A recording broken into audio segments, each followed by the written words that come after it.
With growth slipping below the 7% mark in 2015, China's deceleration is likely to remain a big focus in 2016.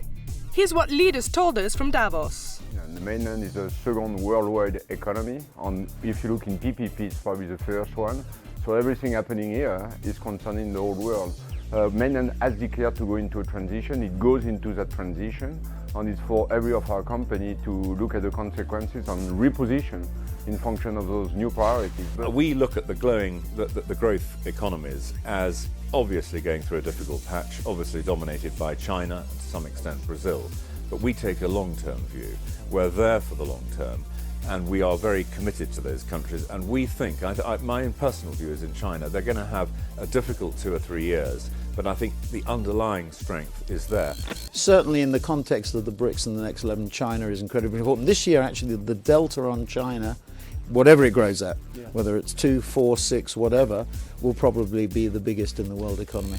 Chinese stock market has nothing to do with the Chinese economy. The Chinese economy is the Chinese economy, and it's evolving, it's restructuring, it's actually becoming much more of a service economy. We've been hearing about that in the last 24 hours.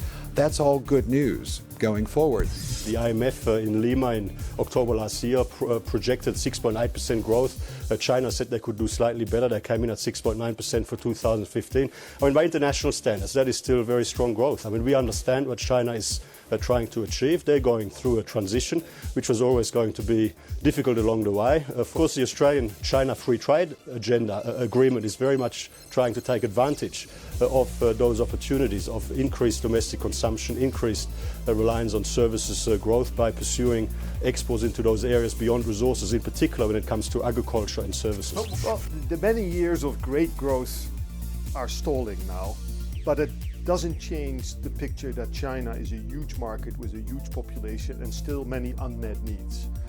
So I get inspired by the fact that 1.2 billion people have healthcare needs. And even though investments today have slowed down, that's a temporary matter.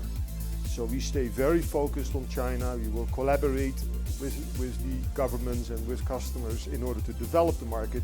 I think near term we need to be very cautious and probably tighten the belt and be accepting that growth is at a lower pace.